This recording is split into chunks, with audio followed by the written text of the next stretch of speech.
Zeroing in underground energy technologies is about extracting heat directly from the magma, perforating the crust and going to the magma. So that is a totally different technology. Let me explain this in a greater detail, if I may. All right.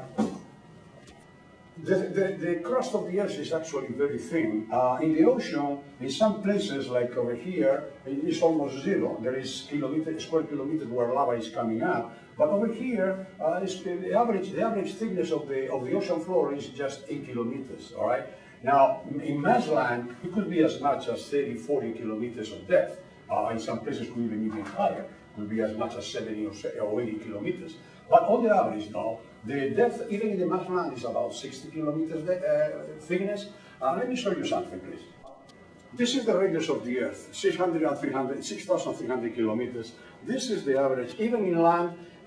Let's say in ocean is 6 kilometers, to make it easy. 6 kilometers in land is 63. When you divide 63 kilometers by 6,300, you get 1%, all right? 1% is the depth of the crust, all right? And even if this ocean is 1/10 of 1%, if you divide 6.3 divided by 6,300, you are going to get 0.1%. So this is the thickness of the crust. The crust is really thin. All right, again, let's see that this is the Earth, all right?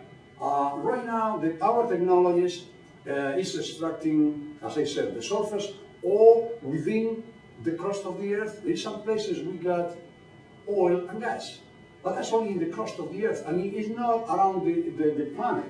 Some areas of the planet, they are oceans, and the seafloor is basaltic. There is no possibility of sediments there, sediments that produce through millions of years. We got oil and gas. So it's only limited places in the geography of the planet where we have oil and gas. And that happens to be just in the crust of the Earth, which we said that is very, very thin. Over here, in this, I'm going to make this more dramatic to show you that when... All right?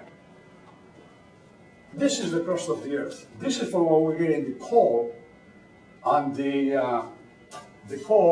the gas, and you know, and it's not the whole Earth, as I said. Maybe only this part of the Earth, a chunk, to represent the crust of the Earth that has maybe coal and gas, and it's not the whole depth of the crust. It's just one layer within that crust has oil and gas. That's from where we get today. These days we're getting our 90% of the energy from the coal and gas within this small piece of membrane. All right, this is the molten rock. Compare this to this. This is the surface where we have oil and coal, and it's not in the whole surface, in the whole crust, just in a layer within that crust. This is the interior of the Earth. This is the molten rock inside the Earth. Can you see that this is practically inexhaustible? All the interior of the Earth is molten rock. If we can extract that, and it's very clean energy because there is no byproduct.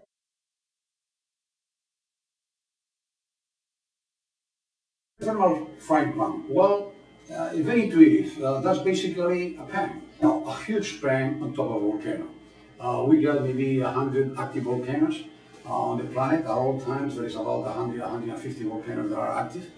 And in many of those, it's feasible to build a huge pan with some alloy, titanium steel, that will be able to hold the temperature.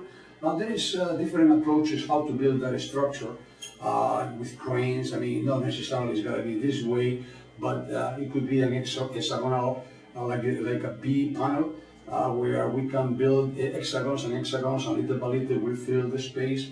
If it's a small volcano, we can go with this approach with a huge caldera on top of the lava. But in general, it could be, there are different approaches, but still, the problem with this geothermal frying pan is that it's not scalable. There is only a given number of volcanoes, and some of them it could be too dangerous to be able to do this. If there is going to be a future eruption, maybe it doesn't happen in 200 years, but eventually it might get destroyed, the plant. But still, 200 years getting cheap energy, it wouldn't be a bad deal. And we can start with a small phase, and then it works, can make it bigger, and eventually when we have the technology, we can start covering volcanoes. And there is a lot more here that is not being used, like over here. You see, there's lava right now in Hawaii, just going to the sea. It's making a bigger island, yeah, but we don't need a bigger island. What we need is to clean the air that we breathe, right? Those are places where there is magma coming because of the convection that I told you, and the compression. Then the lava becomes liquid, and there is a fissure. Eventually, we create islands. So that's what we call a hot spot.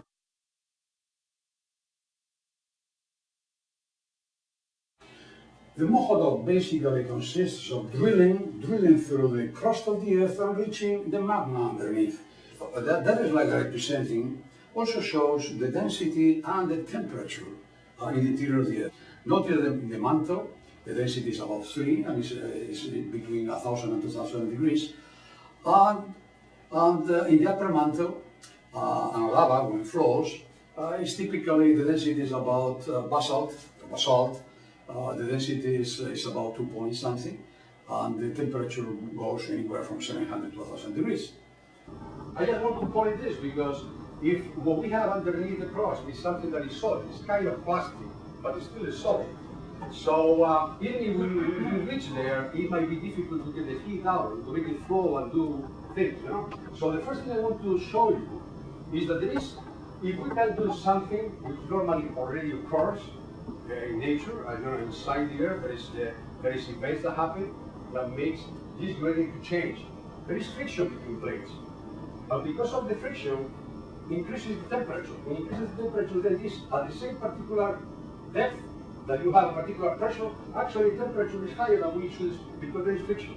And this is when there is subduction zones, for instance, that you have this, you know, I don't know if you're familiar with tectonic plates, but you know, when this subduction is that the one plate goes under the other one, so there is friction there because this is two solids, or kind of, a solid flowing through another thing that is almost solid, you know? So there is friction between them, and that friction is energy, it generates energy. So when you get an increase in temperature because of the friction, then that's near, in that area there is the subduction area, okay, near the surrounding that slab that is going under is liquid. Also, there is convection currents inside here, very slow because the viscosity, I'm going to show you a graph of the viscosity of lava is very, very high. So actually the motion is very slow, but there is convection currents. Now, convection currents, you are bringing something that was a higher temperature up, and to where there is less temperature, less pressure. We call that the compression. So something that is the same temperature, but it was down here. And because of the convection current, now it's moving up, and now it's going into this area. When there is the compression, and that's what typically happens in volcanoes. You know, there is a convection, and there is a flow of, you know, a plume, what we call a plume, or lava coming in, and it's coming from an area where there is more pressure, so it still didn't lose temperature because it loses temperature slowly. The coefficient of lava is very, very small. So it reaches a point where now has less pressure, but it's still the same temperature, you see? The same, less pressure, it produces pressure, goes up, less pressure, but the same temperature, and then it starts coming in this. When we have that kind of convection, then solid becomes liquid. And that's the reason why, you know, this magma builds up underneath volcanoes. There is some parts of the continent where eventually it flows to the surface, all right? So you see that, you know, the solid can become a liquid, but the mantle becomes magma, which is, when we talk about magma, we refer already the mantle has been liquefied, the liquid. Now, if we are able to drill, then we create the compression. All right, maybe too much. We don't have experience. We might create an artificial volcano. That we'll talk about that, all right? But what I'm trying to show here, without going too much into physics, is that, you know, for several reasons, friction, convection, and there is some other stuff. You know, when there is a mixture with metamorphism means that when there is changing pressure, there is changing the structure of materials, and they become another material where it might be liquid at a particular temperature, or there is a mix because sometimes they melt.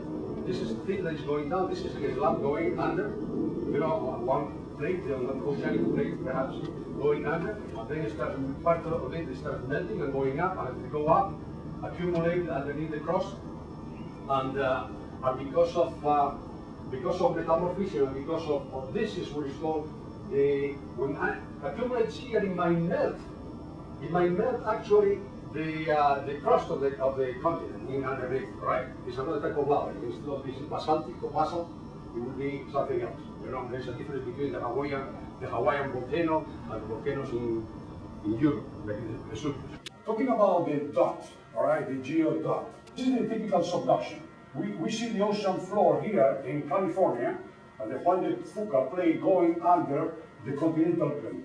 This is what we call the intrinsic method.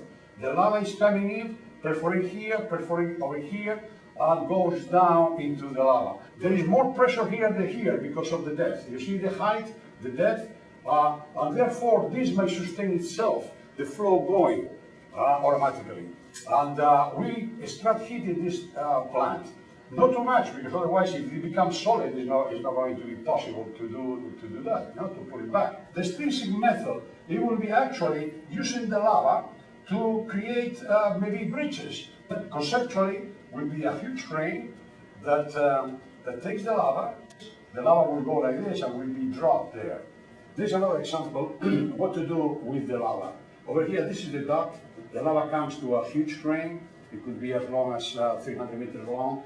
And you see, dropping the lava there, this is the ocean, you see. We could be building a structure like a barrier. Imagine this is the coast of Florida and there is flooding. This is the cranes. These are the cranes, right? And this crane will take care of building, extracting the lava and building this. And this one creates, that's like this, and this one like this. And with a series of cranes, we might be able to very inexpensively, in relative terms, instead of building this with concrete or with granite, that would be really practically impossible, very expensive to bring all that granite from the Rockies, let's say. But with this, extracting the magma, we can make this kind of barrier. It could be also used to make a bridge. Okay? In some places where maybe there is an island here, and it will be very costly to make a long bridge, as long as 30 miles long. A way of building bridges much less expensive than building the way that we build today. So this is like an additional technology, that will branch out of this extraction of lava. Some miles of fissure where the boundaries are spreading, but the lava is coming up. We got volcanoes, plenty of places where we don't have to perforate, so we can use a tunnel, build a tunnel in some areas where maybe there are more active areas, tunnels that will be 10 kilometers long, and then close that tunnel because it has lava coming up, it's going to be boiling water that we insert in that tunnel. If we can overcome the difficulties of, in some of these places, the ocean is 7 or 8 kilometers deep, so the pressures are huge. But at the same time, that pressure also helps us where we don't need to make any, the structure can stand on the floor by itself without having to be nailed down to the bottom of the ocean. Let's say that this is the ocean floor, and this is the mid-Atlantic ridge, for instance, and this is the fissure where the cave is lamming up. We'll be building over here, or inside the ridge or outside, depending on the situation. But let's say for now, to make this thing easy, it will be structured like this, all right, covering that, and then closing in the corners. The vapor will build up over there, and then through pipes, taking the vapor to a turbine, which is a turbine that is floating on the top of the ocean like this. This is the cross section, all right, of the worm, and this is the pipes taking the high pressure superheated vapor all the way to the barge where the turbines are, generating electricity, and then in cables taking that electricity to the shoreline. How to build this structure over here? Is that easy? We have to make, huge semicircles, basically like this. Maybe build those on the beach with some molds. In the interior, they will be empty, so they actually will float on top of the ocean. So, you see, the worm is made out of a large section. Some, of course, it will be closed in the ends. And it could be as long as 1 kilometer or maybe 10 or 20 kilometers when we master the technology. We could start first with 300 or 400 meters. And each module, these building modules, they have to be boiled into the bottom because when we, first of all, let me explain. We make this on the beach and with barges, we carry that to the place where they have to be dropped. They have a density that actually, because they are empty inside, you see the cross section over here, they lock this modules, they lock, and they are empty, so they float actually, they can be carried on the top of the ocean. And then at that particular place is being dropped because you know, we put some shoes into the module, so that increases the weight and it just drops there. Now, when we start soaking the water, when we finish and we start soaking the water, right now it's in isobaric pressure, meaning the pressure inside is equal to the outside. So it's not difficult to just put it in place. But as soon as we start soaking the water, pumping the water up, now the exterior pressure is much higher and this becomes stuck to the floor with high pressure. Remember, this is 8 kilometers, maybe 7, anywhere from 6 to 8 kilometers depth in the Atlantic Ocean. And at that depth is huge pressure because every 10 meters in the ocean floor, every 10 meters of depth is about 1 atmosphere. So if we are talking about 8 kilometers, it's 800 atmospheres. So it's a huge pressure. So this will be really smack against the, you know, in this case, you see it has been built within the ridge, all right? And the pressure from the water, the outside, we just leave some water here that is going to be heated by the lava. It's going to be, you know, superheating that water. We just leave a layer of water there. It could be salty or could be fresh water, so they doesn't accumulate salt there, deposits. You know, we can remove all the water from that tunnel and then put fresh water, and that's it. Once in a while we replenish with more water, but we don't need to put much water because we don't lose anything. It's just vapor coming out, you know. And we might extract with the extra heat, we might produce clean water that we can insert, so we don't have deposits there. But you know, every 50 or 100 years, we might have to replace or relocate to a different place the tunnel. We might have to allow water to go in, so it becomes isobaric. Again, and when it's isobaric, you just can remove it. As if we flood the interior with water, the pressure becomes equalized, and then we just can remove it and move it to someplace else in case of the lava came up and now the lava is filling up the space in some areas where it's very active. But being so hot and being so much pressure that no much lava is going to come out. And eventually that happens, we will relocate this to another place. Or you just remove it from the floor, because this is just standing there. Doesn't need bolting. It's just the pressure that keeps the thing in place. And they're easy to install and easy to remove. That's, you know, this is the part that I thought it was going to be difficult, and I thought it was not feasible. And now this, I think, is where the most, out of the 3 alternatives, this is the more scalable and the more feasible, all right? Easy, because making a dock that is very deep, it might be challenging, really challenging.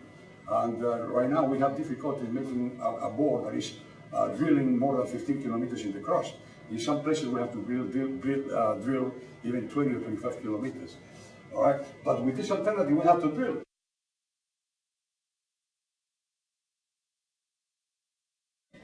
Well, there is drawbacks, risks, of course. It's a new frontier of technology. It's high-tech, very comparable to the high-tech that NASA has. There's a significant initial investment. It might take 10 years to get a significant progress during the learning curve. As I explained, it could be a desired accidental eruptions that might occur. Should NASA be looking up or looking down? That's the question. No question that looking up has been, you know, it's very interesting to discover for astrophysics and for our knowledge of our planet and other planets.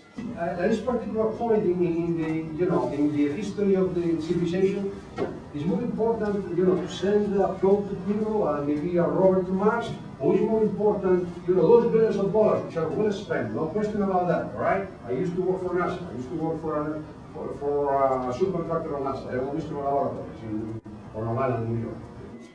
What we are doing is great. As an engineer and as a scientist, I love, the probes and the effort that NASA is doing to discover the mysteries of the universe. The government should create another agency like NASA or redirect the efforts of NASA to start looking down as well. Because that's the place where it's plenty of energy. But it's going to take some technology to get there and extract that energy, all right? But plenty it is, clean it is. And explore, trying to extract that heat, that vast amounts of heat from the interior of the Earth.